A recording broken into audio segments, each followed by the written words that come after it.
नमस्कार। आज की इस चर्चा में हम बात करेंगे पंचायती राज की। मतलब हमारे गांव में शासन कैसे चलता है, इसकी बिल्कुल बुनियादी समझ बनाने की कोशिश करेंगे।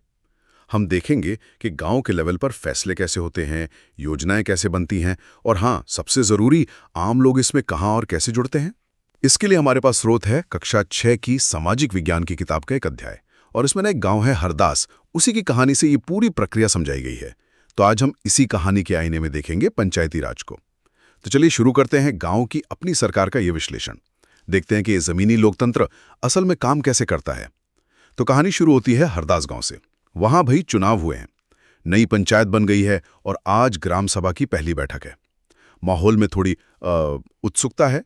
लोग उम्मीद लगाए बैठे हैं कि नई पंचायत कुछ अच्छा करेगी गांव के लिए। बैठक शुरू हुई और सबसे पहला मुद्दा आया सड़क का। गांव को जो मेन रोड से जोड़ने वाली कच्ची सड़क है ना, उसे पक्का करने की बात हुई। इसमें ज़्यादा कोई बहस नहीं हुई, सब लोग सहमत थे कि हाँ, ये काम तो भाई होना ही चाहिए, बहुत ज़रूरी है। लेकिन फिर एक मुद्दा उठा जो ज़्यादा पेचीदा था, और वो था पानी की किल्लत। एक महिला है तिजिया नाम की, वो खड़ी हुई और उन्होंने बताया कि हैंडपंपों का पानी बहुत नीचे चला गया है, मिलता ही नहीं। औरतों को पानी लाने के लिए रोज़, सोचिए, रोज़ 3 किलोमीटर दूर सुरा नदी तक जाना पड़ता है। कितनी मुश्किल होती होगी। अब इस पे कुछ लोगों ने फौरन कहा, भाई नदी से पाइपलाइन बिछा दो, सीधा हल लगता। हाँ, मतलब पहली नजर में तो यही लगता है, पाइपलाइन डाल दो, काम खत्म। बिल्कुल। लेकिन फिर वही बात, खर्चा कितना आएगा, ये तो महंगा सौदा होगा। पंचायत के पास इतना पैसा होगा क्या? सब सोचने लगे। तभी अनवर नाम के एक सज्जन ने एक अलग आइडिया दिया। अनवर ने बताया कि उसने कहीं पढ़ा था, शायद महाराष्ट्र के किसी गांव के बारे में। वहां पानी बचाने के लिए वाटरशेड विकास योजना अपनाई गई थी। अच्छा, वाटरशेड। हाँ, मतलब छोटे छोटे बांध, चेक डैम जिन्हें कहते हैं, वो बनाकर और खूब सारे पेड़ लगाकर बारिश का पानी रोकना। इससे जमीन के अंदर पानी का लेवल बढ़ता है। ये शायद पाइपलाइन से सस्ता भी पड़े और पानी की समस्या का एक टिकाऊ हल भी हो सकता है। ये तो दिलचस्प सुझाव है, बिल्कुल अलग सोच। हाँ, तो लोगों को ये बात नई लगी। इस पर थोड़ी चर्चा हुई और फिर तय हुआ कि ठीक है, पंचायत पहले इस वाटरशेड योजना के बारे में पूरी जानकारी जुटाएगी। जो ब्लॉक डेवलपमेंट ऑफिसर हैं, बीडीओ, उनसे मिलेंगे, पता करेंगे कि हरदास गांव के लिए ये ठीक रहेगा या नहीं, कैसे लागू होगा, खर्चा कितना आएगा। यहीं पर देखें, ग्राम सभा का महत्व दिखता है। कैसे लोग अपनी बुनियादी जरूरतें, सड़क और पानी, सामने रख रहे हैं। तिजिया ने प्रॉब्लम बताई, दूसरों ने एक हल सोचा, फिर अनवर ने एक और शायद बेहतर विकल्प दिया। ये सिर्फ शिकायत करने की जगह नहीं, बल्कि मिलकर सोचने और हल ढूंढने का एक मंच है। ये प्रैक्टिकल डेमोक्रेसी है, एकदम जमीनी। बिल्कुल। तो अनवर का सुझाव मान लिया गया, मतलब उस पर आगे काम करने का फैसला हुआ। पर यह ग्राम सभा जिसका हम बार बार जिक्र कर रहे हैं, ये है क्या असल में? कोई कमेटी है जो चुनी जाती है? नहीं, यही तो पंचायती राज की खास बात है। ग्राम सभा कोई चुनी हुई कमेटी नहीं है, ये गांव के सभी वयस्क नागरिकों की सभा है। वयस्क मतलब हर वो इंसान जो 18 साल या उससे ऊपर का है और जिसका नाम गांव की वोटर लिस्ट में है, वो अपने आप ही ग्राम सभा का मेंबर है। आप इसे गांव की संसद समझ सकती हैं, जहां हर वोटर सीधे शामिल है। अरे वाह, मतलब गांव का हर वोटर सदस्य है। तो इसकी बैठकें कब कब होती हैं और काम क्या है इसका मुख्य रूप से? देखिए, कायदे से तो साल में कम से कम 2 या कुछ राज्यों में 4 बार ग्राम सभा की बैठक होनी ही चाहिए। और इसका मुख्य काम है पंचायत के कामों का हिसाब किताब लेना।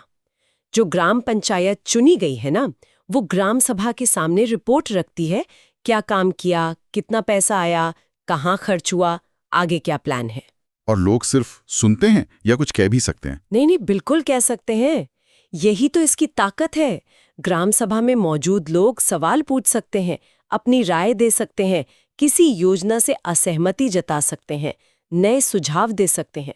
असल में तो ग्राम सभा का सबसे बड़ा काम यही है, पंचायत पर नजर रखना, उसे जवाबदेह बनाना, ये पक्का करना कि गांव के लिए आया पैसा सही तरीके से सही जगह खर्च हो। एक तरह का सोशल ऑडिट समझ लीजिए। सोशल ऑडिट, ये अच्छा शब्द है। बिल्कुल, इसे लोकतंत्र की जड़ कह सकते हैं। यहाँ पावर सीधे लोगों के हाथ में है। कम से कम सिद्धांत में तो यही है। ये पंचायत को मनमानी करने से रोकती है।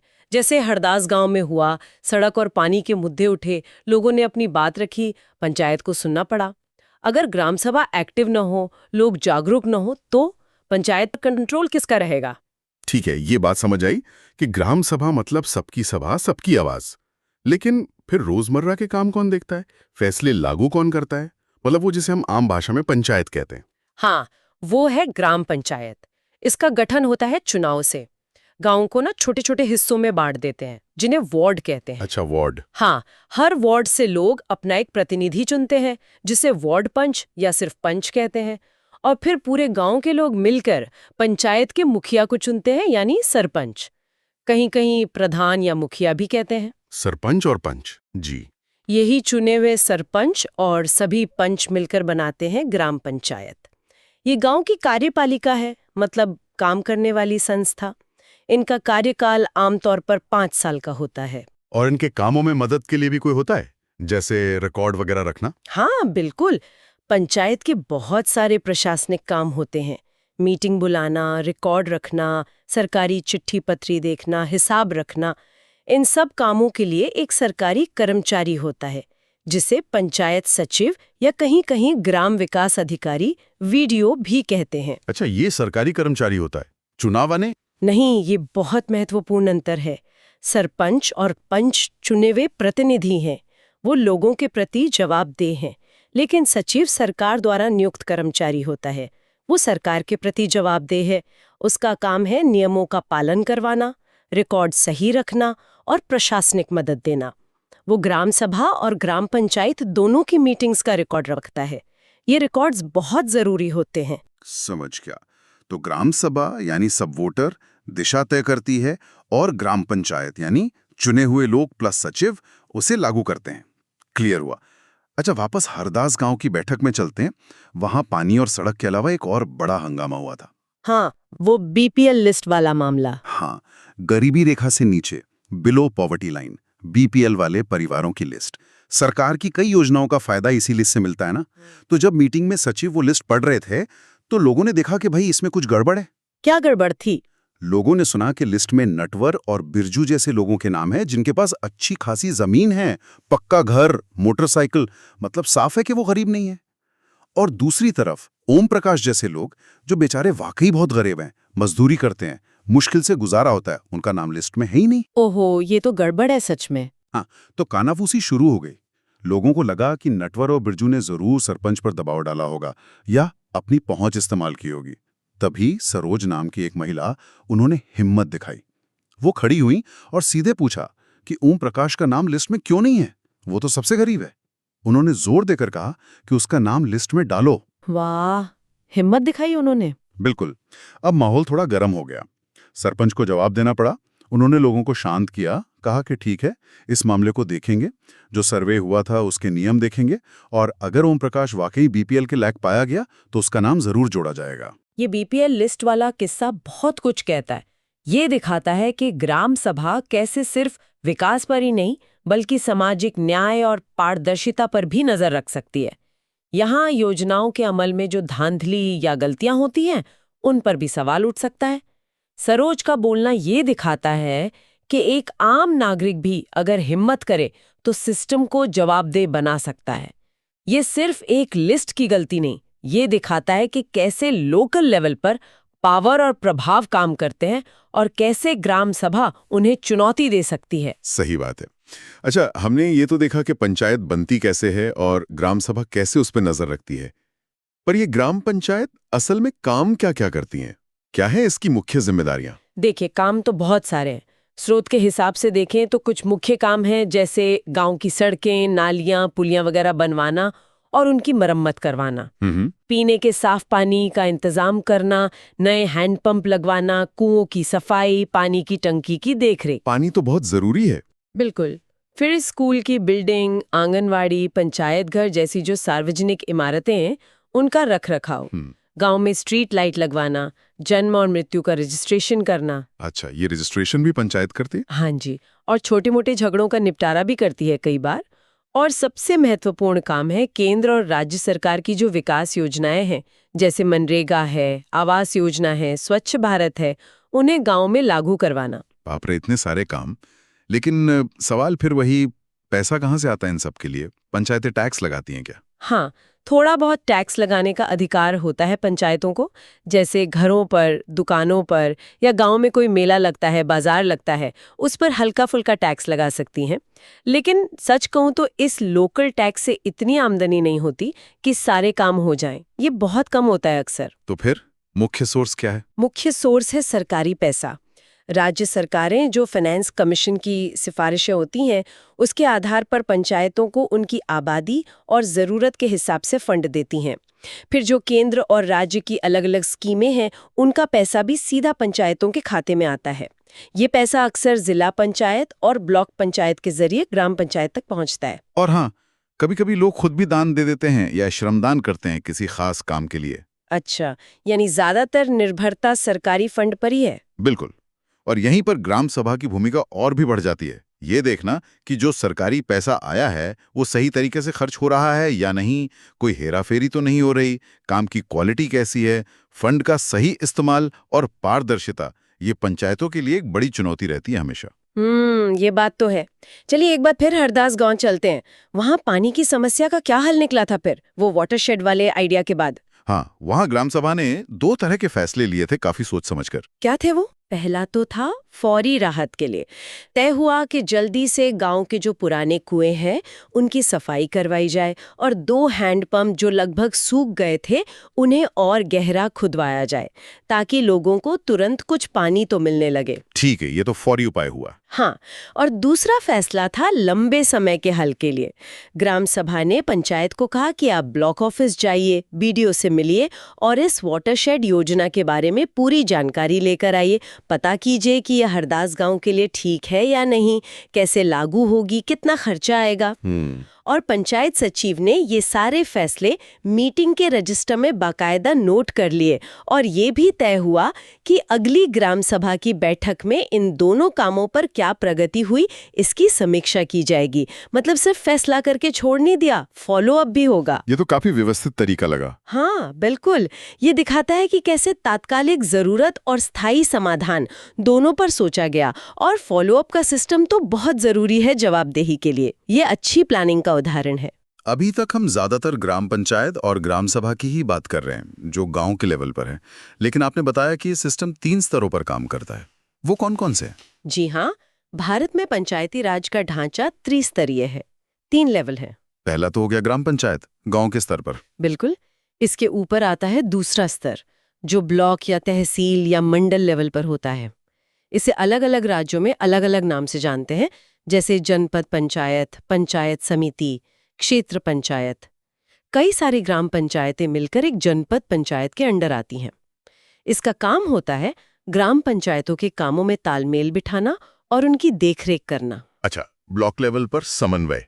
और तीसरा स्तर? तीसरा और सबसे ऊपरी स्तर है जिले का, जिसे जिला परिषद या जिला पंचायत कहते हैं। ये पूरे जिले के लिए विकास की योजनाएं बनाती है, जनपद पंचायतों और ग्राम पंचायतों के बीच कोऑर्डिनेशन देखती है और सरकारी फंड के बंटवारे में भी इसकी अहम भूमिका होती है। ग्राम, ब्लॉक और जिला, ये 3 स्तर हो गए। जी, ये त्रिस्तरीय ढांचा दरअसल सत्ता के विकेंद्रीकरण मतलब डिसेंट्रलाइजेशन के सिद्धांत पर आधारित है। मकसद ये है कि विकास की प्लानिंग सिर्फ ऊपर से ना हो, बल्कि नीचे से स्थानीय जरूरतों को देख के बने और हर लेवल पर लोगों की भागीदारी हो। ग्राम पंचायत जमीनी हकीकत जानती है, जनपद पंचायत ब्लॉक लेवल पर कोऑर्डिनेट करती है और जिला परिषद पूरे जिले का ध्यान रखती है। सिद्धांत तो यही है कि तीनों मिलकर काम करें। हालांकि असलियत में इनके बीच तालमेल बिठाना हमेशा एक चुनौती रहती है। विकेंद्रीकरण और स्थानीय भागीदारी, ये तो मूल आइडिया है। लेकिन क्या पंचायतों का काम सिर्फ सड़क, पानी, नाली जैसे विकास के कामों तक ही सीमित है? स्रोत में एक और कहानी है जो शायद एक अलग पहलू दिखाती है।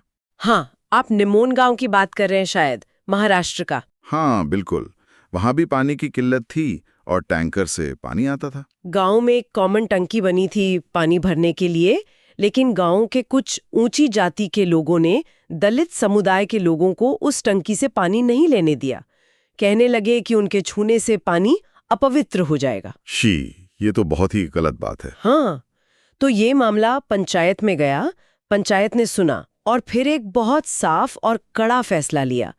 पंचायत ने कहा कि पानी की टंकी सबकी है, सार्वजनिक संपत्ति है और गांव के हर नागरिक का, चाहे वो किसी भी जाति का हो, उस पर बराबर का हक है, किसी को रोका नहीं जा सकता। और पंचायत ने ये पक्का भी किया कि दलित परिवारों को बिना किसी डर के उसी टंकी से पानी मिले। जैसे समानता, सामाजिक न्याय उन्हें लागू करने का भी एक जरिया बन सकता है।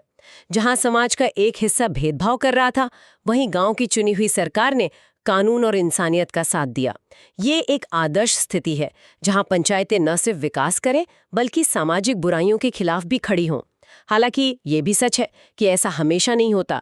कई बार पंचायतें खुद पूर्वाग्रहों का शिकार होती हैं, लेकिन ये उदाहरण उम्मीद जरूर देता है कि पंचायतें बदलाव ला सकती हैं। तो इस पूरी चर्चा को अगर हम समेटें तो हमने समझा कि पंचायती राज व्यवस्था की जड़ है ग्राम सभा, जिसमें गांव के सभी वोटर शामिल हैं। हाँ। और जो पंचायत पर नजर रखती है। फिर है ग्राम पंचायत, चुने हुए सरपंच और पंच जो गांव के विकास का काम करते हैं। हमने जाना कि पंचायतों के काम गांव की बुनियादी जरूरतों से जुड़े हैं, सड़क, पानी, स्कूल वगैरह।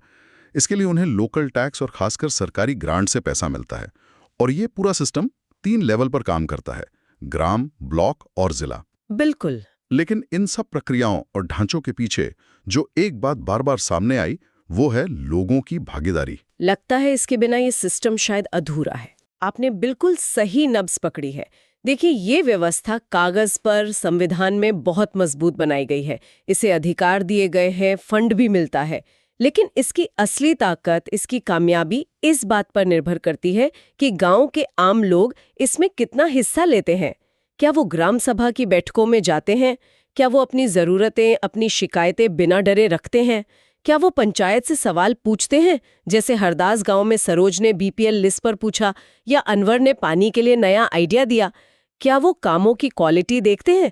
जब तक नागरिक सिर्फ वोटर बनकर रहेंगे और ग्राम सभा के मेंबर के तौर पर अपनी भूमिका नहीं निभाएंगे, तब तक पंचायती राज अपनी पूरी क्षमता से काम नहीं कर पाएगा। सही कहा। शायद इसीलिए स्रोत के आखिर में कहा गया है कि वोट देना तो लोकतंत्र की बस शुरुआत है। असली लोकतंत्र तो तब मजबूत होता है जब लोग ग्राम सभा जैसी जगहों पर एक्टिवली हिस्सा लेते हैं, बहस करते हैं, सवाल पूछते हैं और अपने गांव का भविष्य बनाने की जिम्मेदारी खुद महसूस करते हैं।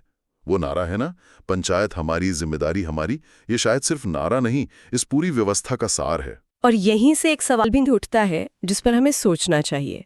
आज के समय में जब जानकारी मिलना आसान है, लोग पहले से ज़्यादा जागरूक भी हैं, फिर भी क्या वजह है कि ग्राम सभाओं में लोगों की भागीदारी अक्सर उतनी नहीं होती जितनी होनी चाहिए? क्या ये सिर्फ जागरूकता की कमी है, या लोगों के पास समय नहीं है, या फिर कहीं ना कहीं जो लोकल पावर स्ट्रक्चर है उसका डर या प्रभाव भी काम करता है? इस पर सोचना शायद पंचायती राज को और मजबूत बनाने की तरफ पहला कदम हो सकता है।